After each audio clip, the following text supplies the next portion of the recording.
Assalamu alaikum, I'm Aisha and you're watching Samaa News. Here are today's headlines. Iran's Foreign Minister Abbas Araghchi says there is no option but to negotiate with the United States, even as tensions remain high over Tehran's nuclear program. Speaking in Tehran, Araghchi said Iran is ready to address concerns and build trust, but insists no country has the right to dictate its nuclear choices. His remarks come a day after he warned that Iran would strike US bases in the region if attacked by American forces. President Trump has said the next round of indirect nuclear talks could take place early next week, following a US military buildup in the region. Iran says it wants recognition of its right to enrich uranium, while rejecting demands to curb its missile program, which it says would leave the country exposed to attack. United States President Donald Trump and Israeli Prime Minister Benjamin Netanyahu are due to meet next week in Washington to discuss issues linked to Iran. The Israeli Prime Minister's office has confirmed that Benjamin Netanyahu will meet President Trump in Washington on Wednesday. Both Trump and Netanyahu to discuss the negotiations between the United States and Iran, including concerns related to Tehran's ballistic missile program.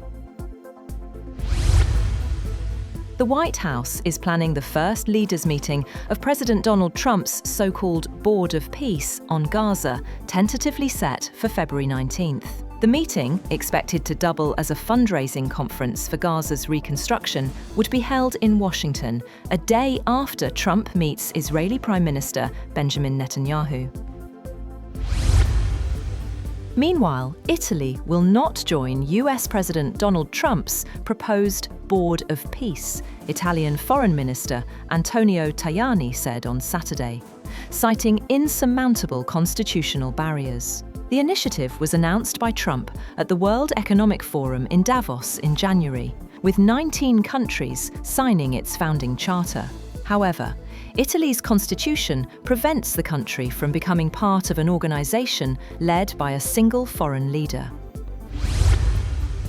Russia has launched more than 400 drones and around 40 missiles in a major overnight attack on Ukraine's energy sector, targeting power grids, generation plants and substations. President Volodymyr Zelensky said Moscow was choosing fresh strikes over diplomacy, warning that Russia was using winter conditions as a weapon. He urged countries backing peace talks to respond, saying Russia must be stripped of its ability to exploit the cold against Ukraine.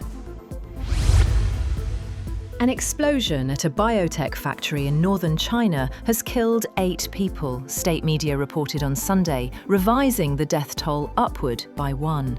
The blast occurred on Saturday morning at the Jiapeng biotech company in Shaanxi province, according to Xinhua, which said 1 person had previously been reported missing. Bangladesh's forthcoming elections could reshape the balance of power in South Asia, as Beijing seeks to consolidate its influence, while ties with India falter. The February 12th poll will be the country's first since a student-led uprising in August 2024 brought down the autocratic regime of former Prime Minister Sheikh Hasina.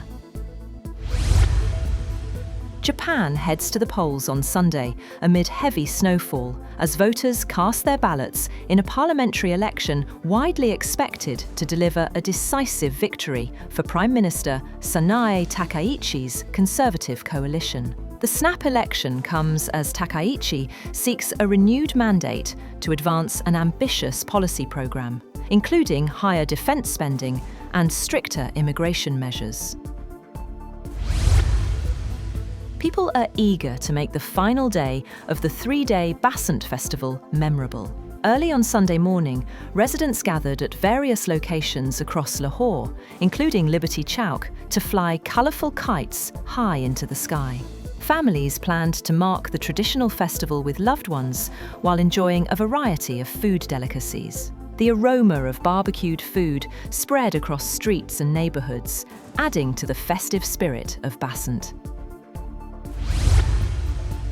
And China has put the world's first urban, megawatt-level airborne wind turbine into stable operation, flying at 2,000 meters above the city of Yibin in Sichuan province. The S2000 system generated 385 kilowatt-hours of electricity in a single day, setting an industry record. Developers say stronger winds at high altitude allow the turbine to produce far more power than ground-based systems, effectively turning it into a floating power plant above the city. That's all for now. For more updates, visit www.samaa.tv. Thank you for watching Samaa News.